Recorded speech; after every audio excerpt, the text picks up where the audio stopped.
Dito sa Papa Dudut Stories, ikaw ay hindi nag-iisa.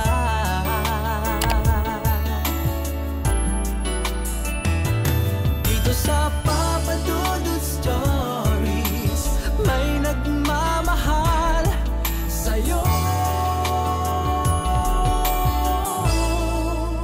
Papa Dudut Stories,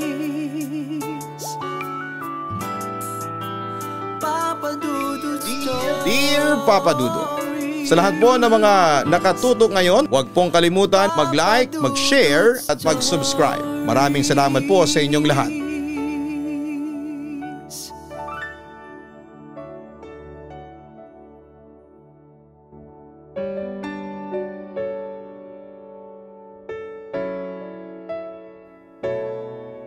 Dear Papa Dudut, kumusta kayong lahat? Ako po si Ubrix, isang bisexual at kasalukuyang supervisor ng isang grocery store dito sa San Fernando, Pampanga. Silent listener and subscriber mo ako since 2022. Until mapakinggan ko yung kwentong Umibig sa Dalakitnon, kung saan ay isa ninyong staff ang hiningan ko ng tulong kung paano magpadala ng liham sa inyong programa. At ayun nga, sinabi niya sa akin na siya na raw ang bahala, kaya eto ko ngayon, isishare ko sa inyo ang aking kakaibang love story. Papa Dudut, may third eye ako. Yes, nakakakita ako ng mga multo at iba pang mga nilalang. Bata pa lamang ako ay nararanasan ko na ito at madalas akong pagkamalang baliw ng mga magulang ko. Tapos sinabihan ako noon ng tsuhing kong may third eye din at tahimik na lang daw ako at wag nang ikwento sa mga magulang at mga kapatid ko ang mga nakikita ko, para hindi raw ako masaktan at hindi na raw ako pag-isipan na baliw. Kahit ano daw ang gawin ko, hindi raw ako pinapaniwalaan ng pamilya ko. Kaya ayon Papa Dudut, bata pa lamang ako ay sinubukan ko ng kontrolin ang emosyon ko sa tuwing nakakakita ako ng mga unseen beings. Hindi nagtagal ay nasanay din ako at simula noon, kapag nakakakita ako ng mga multo o elemento ay hindi na ako natatakot pa. At hindi ko na rin sinasabi yon sa pamilya ko. Dahil doon ay unti-unting nawala ang impression nila sa akin na isang baliw. Lumipas ang mga taon. Noong makapagtapos ako ng senior high school ay tumigil muna ako sa pag-aaral at sa halip ay nagtrabaho muna ako. Una bilang isang checker sa isang department store sa Tilabastagan.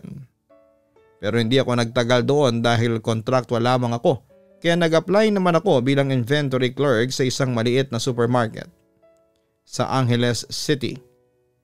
Yun nga lang, dahil Christmas season ako nag-apply sa kanila, kinuha muna nila akong seasonal bagger sa loob ng supermarket for 2 months. At pagkatapos noon ay sa kanila ako transfer sa stock room para maging inventory clerk. So yun na nga Papa Dudut, dahil season at maraming bumibili ng groceries, napagod talaga kami ng husto. Pero ayos lang dahil iniisip ko na darating ang panahon at aasenso rin ang career ko. Samantala isang araw, kung hindi ako nagkakamali, ay parang nasa 18 days na lamang bago magpasko. Merong isang lalaki ang pumunta sa counter namin para magbayad ng kanyang pinamili. Gwapo siya, matangkad, maganda ang pangangatawan, moreno siya, pero ang hot at perfect ng kanyang complexion. At dahil nga sa bisexual ako ay hindi ko maitago ang paghanga ko sa lalaking yon. Kaso Papa Dudut, may isang problema. Dahil yung lalaking yon ay tila may kakambal na multo. Oo, sa likod niya ay nakita ko na may isa ring lalaking multo. Maputla ito at walang mata, as in yung eye sockets niya ay walang laman. Very visible din ang tila mga ugat sa braso at mukha nito. Pero ang nakapagtataka ay kamukha niya, yung lalaking gwapong nagbabayad sa cashier namin. Sir, may kakambal po ba kayo?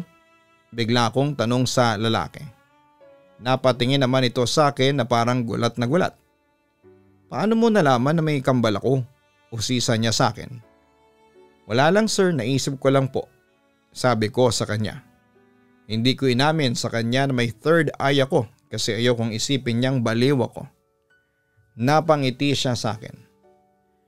Meron nga akong kakambal. Kamukhang kamukha ko siya kaso'y patay na siya. Sabi ng lalaki sa akin. Nagpakita naman ako ng malungkot na expression para ipakita sa kanya na nakikisimpatya ako. Sorry to hear that sir. Dagdag ko pa. Ngumiti lamang siya sa akin at nagpasalamat. Pagkatapos ay umalis na siya. Akala ko Papa Dudut ay hindi na kami magkikita pa pero destiny has other plans. Nakita ko ulit ang gwapong lalaking yon sa sumunod na mga pagkakataon sa aming grocery habang ako naman ay abala sa pagpapunch ng mga pinamimili ng mga customers. At hindi lang ako ang taong hindi maalis-alis ang tingin sa kanya. Lahat halos ng mga babae sa counters at minsan ng mga customers din ay humihinto sa kanilang paglalakad upang tignan siya habang namimili siya sa kanyang bibilhin. Mga 4 or 5 pa ang mga customers ang aking sinisilbihan at nawala na naman siya sa aking paningin. Nangihinayang na naman ako at pinapanalangin na siya ay may pagkatao ring katulad ko, available at attracted din sa akin. Sa wakas ay may konting break at nakapag-relax na rin ako dahil wala nang masyadong customers na pagsisilbihan. Hinanap ko siya sa mga aisles.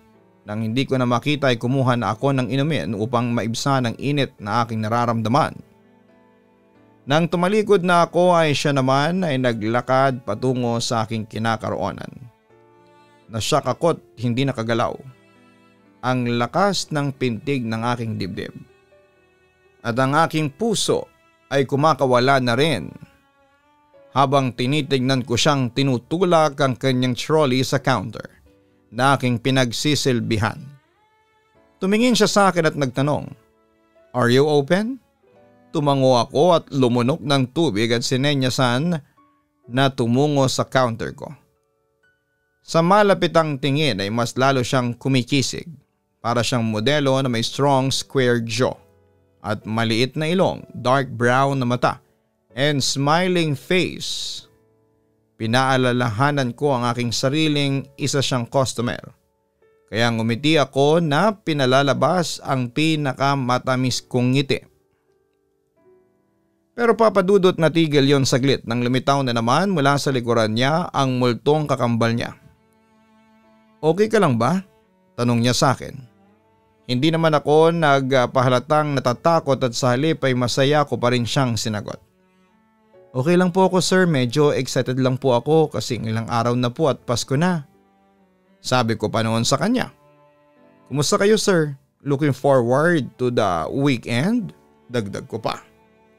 Medyo na-surprise siya sa aking pagiging personal at sa pagsimula ko ng pakikipagkwentuhan. "Yes, actually maaga akong natatapos pag Friday. Kaya nakakapag-grocery shopping ako at na-enjoy ko ang weekend ko." "Sana you will have a great weekend," sabi ko habang ini-scan ko ang kanyang pinamili. Hirap na hirap akong umaktong casual at hirap din akong kunin ang tingin ko sa kanya. Iniipon ang bawat detalye ng kanyang pagkatao. Maayos kong binalot ang kanyang pinamili para hindi mabasag ang babasagin at binalot ang mga magkahalintulad na item sa isang lalagyan. Nang matapos ako ay binigay niya sa akin ang kanyang credit card at sinwipe ko naman ito sa machine. Binigay ko rin ang signature slip pagkatapos kong ma-check ang signature pangalan. Binigay ko pabalik sa kanya ang kanyang card at ang kanyang resibo. At sinabing, "Thank you Mr. Diogracias, have a great weekend." Ngumiti din siya. Tumingin sa aking dibdib at tinignan ang aking name tag. "Thank you Ubrix." At lumakad na siya paalis ng tindahan.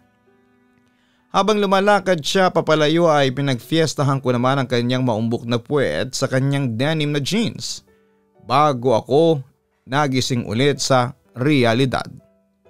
Papadudot, noong gabi ding yon ay pinagpantasyahan ko siya na naginip ako na binitbit niya ako galing sa checkout counter at pinagsaluhan namin dalawa ang pagniniig. Hinahawakan niya ako ng mahigpit at ginawa lahat ng magagandang bagay. Lumipas ang weekend na walang nangyari malungkot tulad ng mga nakaraan kong mga weekends at balik trabaho ulit sa Lunes ng umaga sa katotohanan. At kinalimutan pansamantala ang aking fantasy man. Ang supervisor ko ay may tinatago talagang galit sa akin. At kung may pagkakataon lang ay ginagawa niya talagang kalbaryo ang bawat oras na tinagal-tagal ko sa trabaho. Parang wala talaga akong ginawang tama, ngunit kailangan ko lang talagang kumita. Kaya tumahimik na lamang ako at lumayo na lamang sa kanyang landas. Sa mga sumunod na Friday ng hapon, abala ako sa haba ng pila ng mga tao. Pilit kong binibilisan ang pag-scan ng mga items nang bigla akong napatingin pataas at nakita ko ulit siya. Okay na sa akin yun. Kumakaba-kaba na naman ang aking dibdib at nakalimutan ko na naman ang aking ginagawa. At nawala na naman ako sa aking sarili. Nakatingin sa akin ang aking boss. Bigla niya akong sinigawan doon mismo sa harapan ng maraming tao. Doon tuloy pumila sa kabilang cashier ang aking fantasy man kung saan si Grace ang nag-serve. Ang matabang bitchy na cashier na palaging ngumunguya ng chewing gum at parang machine gun ang bibig kapag nagmura. Wala talagang manners at class at nawala na ng tuluyan si fantasy man. Hindi nagtagal, papadudot, natapos ang Pasko at bagong taon, ayon naging regular na customer si Mr. Diogracias sa aming grocery store. Friday ng 4:30 ng hapon, palagi ko na siyang binabantayan. At palagi kong minamadali ang mga customer upang matapos kaagad ang aking mga transaction upang ma-accommodate ang poging crush ko. At doon na mag-encash sa aking station. Nagbabakas sakali ako palagi na sana'y doon siya sa aking lane mag-encash. Minsan ay umuobra, minsan naman ay hindi. Kung swertehin naman ako ay ngumingiti talaga ako ng todo. At gumagawa ng paraan upang ma-initiate na magkaroon kami ng usapan habang inaayos ko ang kanyang pinamimili. At palagi naman siyang sumasagot sa kanyang mga nangungusap na mata't ngiti. Napansin ko rin na kung nasa kabilang checkout siya ay tumatayo lang siya at tumitingin. Sasalita ng kaunti at aalis na kaagad sa aming store. Nang naglaon ay sinisigurado na rin niyang sa aking checkout siya dumadaan. Kahit pa maghintay siya sa napakahabang pila, naging familiar na rin kami sa isa't isa at palagi na kami nag-uusap. Nalaman ko na rin na ang pangalan pala niya ay Daniel. At kakalipat niya lamang sa TM Calao area. Nag-iisa sa kanyang tinitirhan at siya ay 35 years old na. Sa edad kong 23 ang malaki ang agwat namin pero hindi ko yon alintana. Sa kabilang banda ay nakapagtataka naman dahil napapansin ko yung multong nakabuntot sa kanya ay pabago-bago ng itsura. Hindi for the worst ha, for the good naman. Unti-unting umaaliwalas ang itsura nito at nawawala mga ugat nito na nakalitaw tapos ay para na siyang tinutubuan ng mata sa loob ng eye sockets niya. Hanggang sa nakita ko na lamang isang araw na parang glowing entity na lamang siya. Kaya kapag nakikita ko si Daniel at nagbabayad siya sa counter ko ay hindi na ako nakakaramdam pa ng takot sa kasama niyang multo. Samantala mukha ni Daniel ang laging laman ng panaginip ko. Sa kanyang smiling face ay konsuelo ko tuwing depressed ako. Solve na ako doon. Palagi pa rin akong pinagdidiskitahan ng aking boss. Kahit na ginagawa ko naman ang lahat-lahat ng makakaya ko upang maging masaya siya sa akin. Ang landlord ko naman ay tinatakot akong magtaas daw siya ng renta sa maliit kong flat. Wala din akong love life. Isang dahilan dito ay hindi ko kayang lumabas-labas sa liit ng aking kinikita. At ang lahat kong kita kung meron man ay napupunta lang lahat sa upa ng bahay at sa pagkain. Isang dahilan din ay dahil walang kasing katulad si Daniel Deogracias. Palagi ko na ring inaantabayanan ng Friday ng hapon kahit na hindi ko pa aminin sa aking sarili. Ang kanyang tindig at itsura, ang kanyang casual na paglalakad sa loob ng grocery aisle at ang kanyang friendly na anyo sa aking checkout counter ang naging pinakamalaking bahagi ng aking linggo. At dumating na rin ang pinakamasayang araw sa tanang buhay ko. Friday the 13th pa naman. Hindi talaga ako naniniwala sa pamahiin ngunit ilang kababaihan na rin sa store ang nagsasabi sa akin. Pero tinatawanan ang pamahiing kamalasan na idinudulot ng Friday the 13th. Nang dumating ang aking supervisor, halatang hindi maganda ang kanyang gising. Pinilit kong umiwas sa kanya ngunit nakakita pa rin siya ng paraan upang masigawan ako sa buong araw. Nag-break ako as usual mga 3:30 ng hapon at naglakad-lakad at gumala at nakipagkwentuhan sa mga kaibigan ko sa ibang shops sa TM Calao area. Na-late ako ng 2 minuto. Ang boss ko ay pumunta sa aking kinakaroonan na kasing bilis ng MRT or LRT. Sinisigawan ako at pinagsasabihan na nalugi ang grocery dahil sa kairesponsablehan ko at tinakot niya akong sisisantehin kung hindi ako magbabago. Nang bumalik ako sa aking pwesto para namang na-magnet ko ang mga masusungit na mga customers. Mga matatandang babaeng kune-question ng presyo, maaring mga babae na ayaw ang pagkapako sa kanilang pinamili at mga nababagot na mga tao na gustong mabilis ang kanilang transaction. Pero papadudot, nang nagpakita si Daniel ay parang isa siyang sagot sa aking mga dasal. Tumingala ako at napagmasdan ang kanyang maamong muka. Huminga ako ng malalim upang makapag-relax. Hi, sabi ko na may halong damdamin. Musta Ubrix? Mukhang bad yata ang day mo Puna niya sa akin. Tumangol lamang ako at sinimulang i-scan ang mga pinamili niya sa scanner. Sobra kong binabagalan ang pag-i-scan sa kanyang pinamili at nilalasap ang bawat atensyon niyang binibigay sa akin. At ang anyong nakikita ko sa kanya tanned na kutis, powerful muscular na katawan sa loob ng fitting na damit na nagpapakita ng kanyang kakisigan. Sa wakas ay natapos na rin, although nangihinayang kong tinapos. Binigay ko ang total ng kanyang pinamili at sinwipe ang kanyang card. Habang nagsimula na siyang lumakad papalayo sa akin ay sinagawan ko siyang enjoy your weekend. Tumalikod siya at kinawayan akong nakangiti. Hindi ko napansin na nandun pala ang aking boss na masungit. Ubrix, bulyaw niya. Wala ka na talagang pag-asa.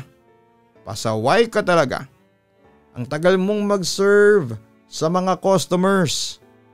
Ngayong nakita pa kitang sumisigaw at nag-iiskandalo. I-close mo na yung register mo at pumunta ka sa opisina ko ngayon na. Nawala na ako ng pag-asa habang sinisinyasan ko ang ibang mga customer na lumipat na sa kabilang lane. Parang may lamang kung ano ang aking tiyan na hindi ko maintindihan. Gusto kong manginig na hindi naman ako nanginginig. Nang kumatok ako sa opisina niya ay kampante siya pero kampante na parang yelo sa lamig. Nagsalita siya ng mahinahon at mababang boses. Binigyan na kita ng ilang warnings. Ang trabaho mo ay hindi katanggap-tanggap. Ito ang 2 linggo mong sahod. At ang mga leave entitlements mo. You're terminated. Pagkatapos niyan ay binigay na niya ang envelope sa aking puno ng cash at binuksan ang pintuan ng kanyang opisina. Sinundan niya akong makalabas sa kanyang opisina at siniguradong nakalabas na ako ng store. Natigilan ako na manhid at hindi ko pa rin maisip ang mapaniwalaan ang mga nangyari. Nakauwi ako ng bahay na walang ideya kung paano ako nakauwi. Iniisip ko kung saan ako pupulutin ngayong wala na akong trabaho. Nang buksan ko ang pintuan ng aking flat ay kamuntikan ko na ring makalimutan ang bitbit kong puting envelope. Nang makapasok na ako sa aking tirahan ay sinalubong ulit ako ng panibagong puting envelope. Nang buksan ko ay sulat pala ito galing sa aking landlord. Nagsasabing instead na pataasan niya ang aking upa ay tineterminate na niya ang aking lease at binigyan niya lamang ako ng 2 buwang palugit. Umupo ako sa aking kama, Papa Dudut, at parang sinakluban ako ng langit at lupa. Umiyak ako ng malakas, isang malakas na iyak sa kawalang pag-asa. Kahit nang pag-iisip ng nakangiting mukha ni Daniel ay hindi din nakatulong. Dahil ngayon ay hindi na ako nagtatrabaho sa supermarket, hindi ko na siya makikita pa. Mga 2 oras din akong umiyak at nakahandusay sa aking kama. Punong-puno pa rin ang pagkadismaya at awa sa aking sarili. Hindi ko alam kung ano ang aking gagawin at kung saan ako titira. O may option naman akong bumalik sa mga magulang ko. Pero nahihiya ako kasi noong araw na pinipigilan nila akong huwag bumukod pero nagmatigas ako. Tapos ngayong bigo ako ay babalik ako sa kanila? Parang hindi kaya yon ng pride ko. Samantala wala akong mabalingan dahil wala din akong kamag-anak sa Maynila. Ang mabibilang kong mga kaibigan ay kasing hirap ko rin. Nang nabagot na ako sa kakaiyak ay dinampot ko ang envelope na naglalaman ng cash at tinignan itong muli. Wala nang dahilan upang ipambayad ito sa upa. Kumuha ako ng 2,000 pesos at nilagay ito sa aking wallet at tinago ang mga naiwan sa aking drawer. Nagmadali akong bumihis, pumunta kaagad sa isang gay spot sa may Malate. Sinasa isip kong kailangan ko ng alak. Nakailang oras din akong umiinom. Mauubos na ang dala kong pera sa pag-iinom. Nilulunod ko ang aking kasawian sa alak. Nag-iisa lamang ako sa aking table at pinagtatabuyan ng lahat ng mga taong may gusto sa akin at nagpaparamdam.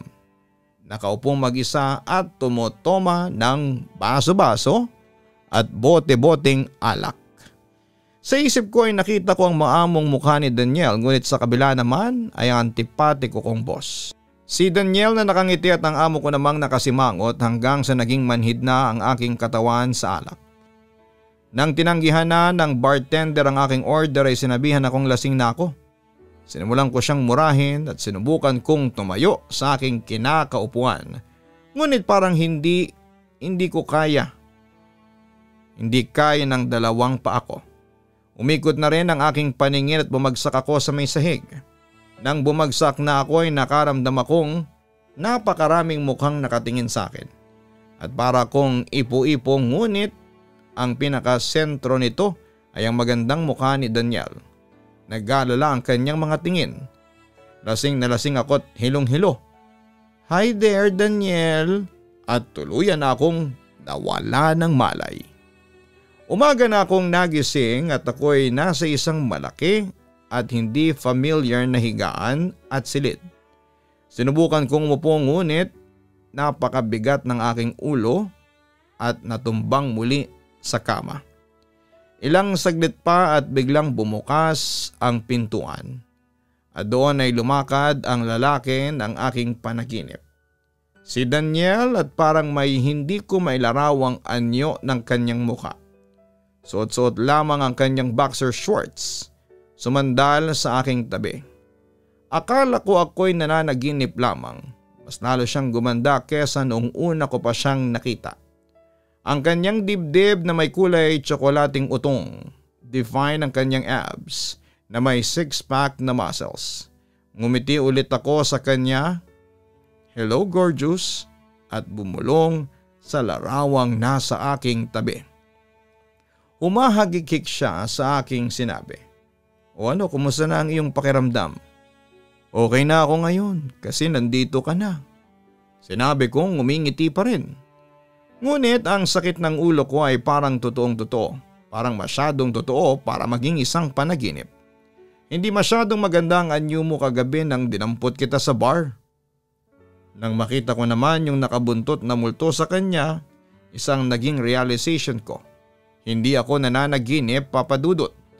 Dahil sa panaginip ko ay hindi ko nakikita ang multong yon. At yun na nga Papa Dudut, bigla na lamang akong nagising sa katotohanang hindi pala ako nananaginip. Tumingala ulit ako at yumukong muli. Gumising na ng tuluyan. O shucks, totoo ka, ang pabigla kong pagkakasabi.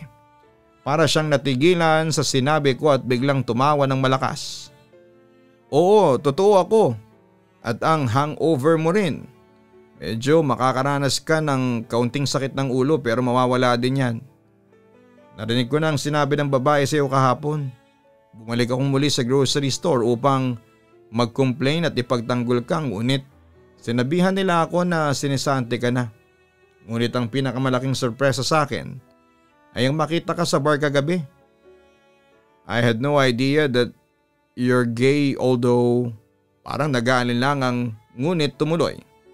I was wishing na you're gay too for weeks. Nang mawalan ka na ng malay, kinuha kita at dinala dito sa bahay. Ang bilis ng pintig ng aking dibdib. Ngunit ang tagal na kitang pinagpapantasyahan. Akala ko isa ka lang sa mga pantasya ko at ako'y nananaginip pa rin sa pinakapaborito kong panaginip. So may gusto ka pala sa akin? Natatawan niyang tanong. Nag-blush naman ako sa hiya. Charot lang yun, kunwari sagot ko. Nagtawanan kami sa aming natuklasan sa isa't isa. Nagsabihan na rin kami ng aming mga sikreto. Kahit na masakit pa rin ang aking ulo, mas maligaya ako kesa noong mga nakaraang buwan. Inalagaan ako ni Daniel sa buong araw at hindi niya ako pinaalis sa pagkakahiga ko. Binigyan niya ako ng tubig at mga kakanin. Buong loob kong tinanggap ang atensyon na ibinigay niya sa akin at ikinagalak ang pagsama sa kanya sa kanyang tahanan. Maganda na ang aking pakiramdam sa tanghali. Nakumbinsi ko rin siyang okay na ako. Bumaba ako ng kama at umupo sa kanyang tabi sa sofa habang nagkwekwentuhan kami tungkol sa aming mga sarili. Binuhos ko ang lahat ng sama ng loob ko sa kanya, pati na ang pagkawala ng aking trabaho at bahay na tinitirhan sa araw ng Friday the 13th. Nakinig naman siya sa aking kuniwento sa kanya. Tumango paminsan-minsan ngunit hindi masyadong nagsasalita sa aking sitwasyon. Nang dumating ang takip silim ay nagpa-deliver siya ng pagkain sa isang fast food chain sa area ng TM Calaw. Umupo kami at kumain ng masaganang hapunan sa terasa ng kanyang condo unit. Nasa paraiso ako sa mga oras na yon. Hindi ko nga lang alam kung hanggang kailan bago ako magising sa katotohanan. Ngunit pinipilit kong ito ay tumagal hanggang magwakas. Pagkatapos naming kumain ay abala siya sa pagliligpit ng aming pinagkainan. Pumunta ako sa kanyang likuran. Walang suot kundi ang aking jeans lamang. Kung tingnan mo siya sa likuran ay napakalakas ng kanyang mga balikat. Lalaking lalaki at sa hindi inaasahan at di pinag-isipang sandali ay niyapos ko siya sa kanyang bewang ng mahigpit. Bumulong sa kanyang salamat. Umikot siya habang iyapos ko pa rin at ang kanyang mga mata ay parang nagtatanong. Tinitigan ko rin siya at pilit na binabasa ang kanyang mga titig. Walang kagatol-gatol ay yumuko siya sa akin. Nakabuka ang kanyang mga bibig at sinimulan akong siilin ng halik. Nang magkadikit na ang aming mga labi ay parang nabuhay ulit ang aking pantasya. Nagsimula na rin ang apoy ng aming mga damdamin. Nagbabaga ang aming halikan, nag-aapoy. Para akong nananaginip noon kasi wala yung multong nakabuntot sa kanya. Huwag kang mag-alala, wala si Donnie, sabi niya sa aking bigla. Natigilan naman ako at napatingin sa kanya na nagtataka. Sinong Donnie? Yung kapatid kong namatay? Alam kong palagi siyang nakabuntot sa akin at alam ko rin na nakikita mo siya. Alam kong may third eye ka, Bricks. Sabi ni Daniel sa akin. Napatango ako. Oo, may third eye nga ako. Pero hindi ko yun sinasabi sa mga taong nakapalibot sa akin. Kahit sa pamilya ko. Ayaw ko kasing pagkamalang baliw. Sagot ko. May third eye din ako pero hindi ako nahihiyang ipaalam sa lahat na hindi ako pangkaraniwan. Nasa pagpapaliwanag naman yan. Tanggap ako ng mga kaibigan at kapamilya ko na ganun ako. Dagdag pa niya. Curious lang ako. Kung okay lang sa'yo ha, ano ba ang kinamatay ng kapatid mo o si Sako? Saglit na natigilan si Daniel. Nakita kong dalungkot ang kanyang expression. Pero mamayang sandali ay nagsalita na ito. Nag-suicide siya dahil nabigo siya sa pag-ibig. Iniwan siya ng fiancé niya noong araw ng kasal nila. Ngayon kung itatanong mo kung bakit siya palagi nakabuntod sa akin, close kasi kami. Pareho din kaming gay pero siya kasi nagpa siyang mag-asawa sana ng babae. Kasi akala niya yung babaeng yon ang magpapabago sa kanya. Pero sa huli, pinili nung ex-fiancé niya yung totoong lalaki. Kwento ni Daniel tungkol sa multong nakabuntot sa kanya. Alam mo ba, Bricks, si Donnie ang nagmatch sa atin. Pag-amin pa niya. Nagulat naman ako sa narinig. Ha talaga? Isang kaluluwa? Matchmaker? Napangiti naman si Daniel. Sa maniwala ka o hindi, katunayan kaya ako bumalik doon sa grocery kasi dinadala niya ako doon para magkita tayo. Siya rin ang nagbulong sa akin na makikita kita sa bar. Kaya pumunta ako ng gabing yun. At yun nga, nakita kita. Papadudot nung una talaga ay hindi ako makapaniwala noon sa kwento niya. Baka naman stalker kita o kaya ay serial killer ka pala. Natatawa kong wika. Ouch, mukha ba akong serial killer? Natatawa niyang sabi sa akin. Uy, joke lang yun. Alam ko namang mabait ka eh. Sagot ko. Pero totoo ang sinabi ko sa iyo, Bricks.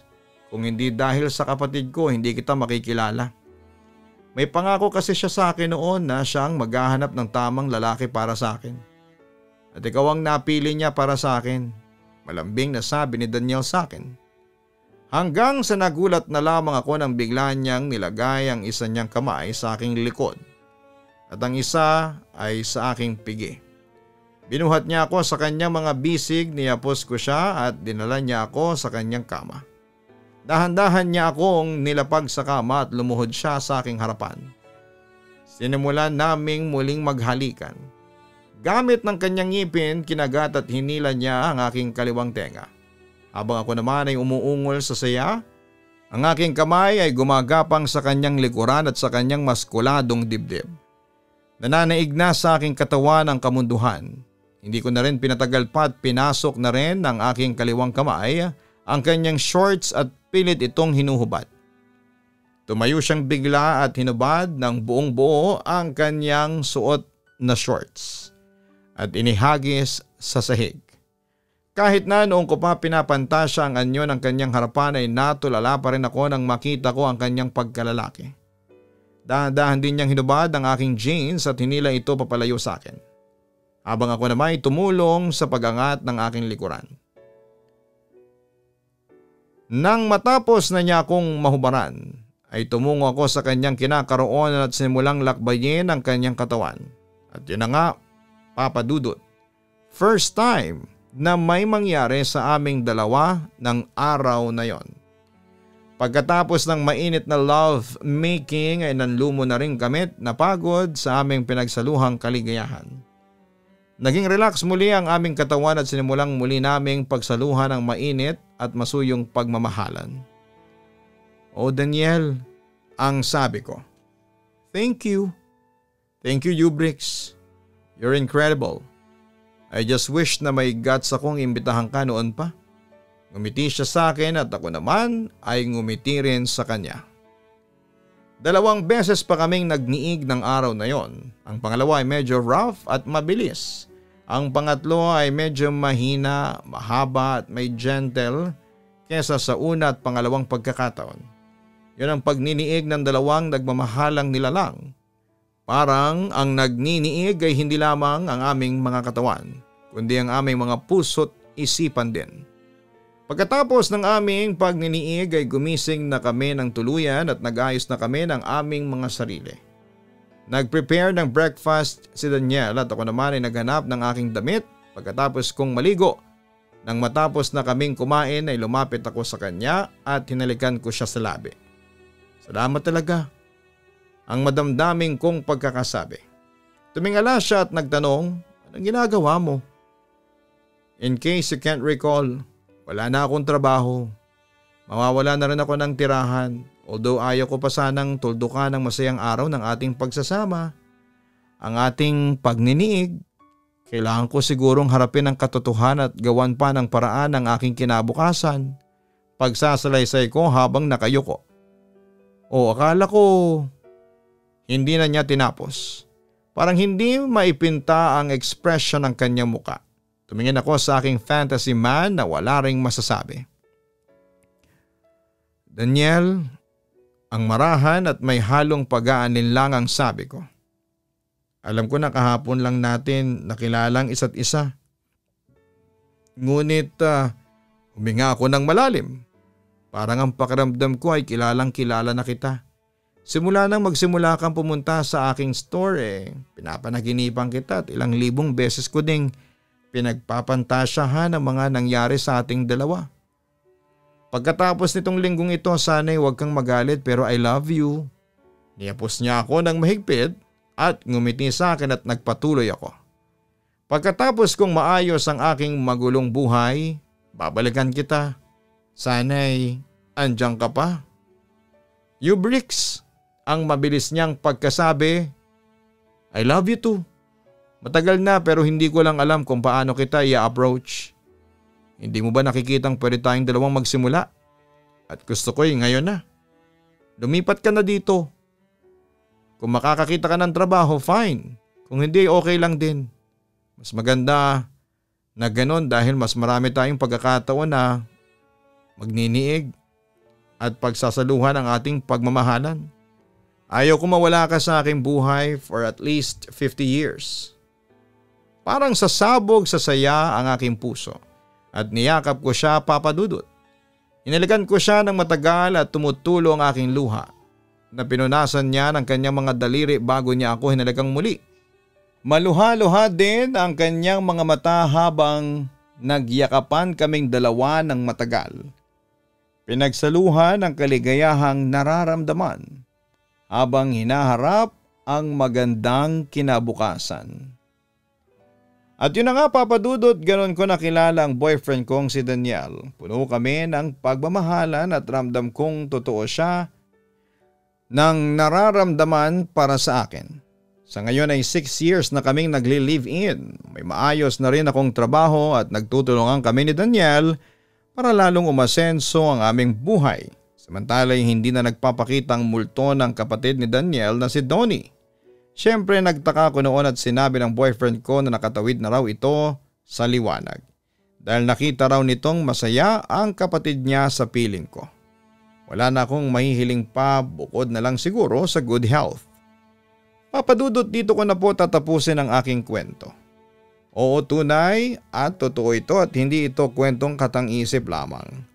Siguro marami mag-iisip na hindi ito totoo kasi dalawang lalaki nakitang true love sa isa't isa.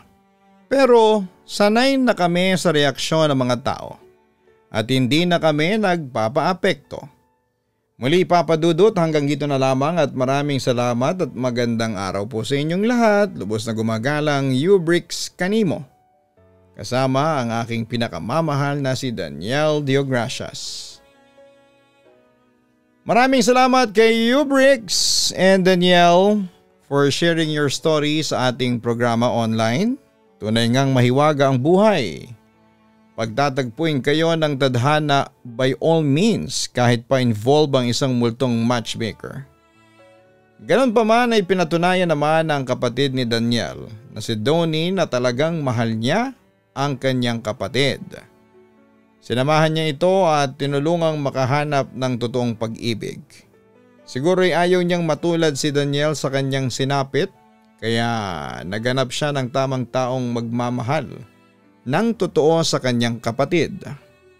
Ang tunay at wagas na pag-ibig ay may katapatan at integridad, may pagkakaunawaan, may katapatan sa pagsasalita at bukas ang isipan, may paggalang prioridad at layunin. Patuloy ang atraksyon sa isa't isa. Walang pagkontrol, walang pagmamanipula at hindi nagbabanta. Handang magpatawad, handang tanggapin ang nakaraan. Tumutupad ng mga pangako, inspirasyon ng isa't isa at hindi nagtatala ng mga pagkakamali. Hindi perpekto, ngunit nagtsatsaga na itama ang mga pagkakamali. May paggalang sa isa't isa at hindi makasarili. Sinusuportahan ang paglago ng bawat isa. May magandang komunikasyon. Walang ekspektasyon o mga limitasyon na itinatakda. Mayroong ding simpatya at pagsinta. Kapag ang pagsasama ninyo ay merong ganyan, syempre maswerte ka at ipagpasalamat mo yan sa Diyos na lumikha ng pag-ibig. Hanapin po ang Kaistorya YouTube channel para sa aming ina-upload ng mga horror stories. Ganon din ang Papa Dudut Family YouTube channel. Mag-subscribe po kayo dyan. Maraming salamat po.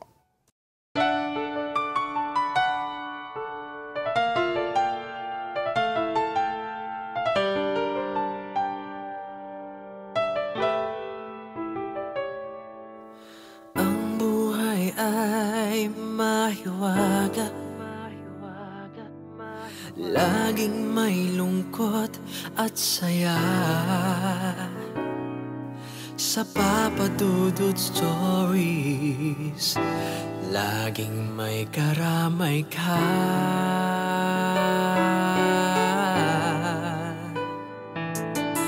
Mga problemang kaibigan,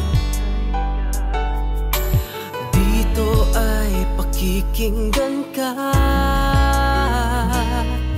Sa Papa Dudut Stories, kami ay iyong kasama. Dito sa Papa Dudut Stories, ikaw ay hindi nag-iisa.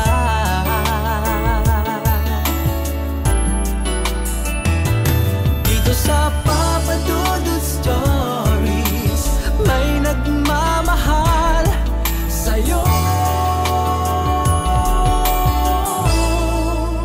Papa Dudut Stories, Papa Dudut Stories.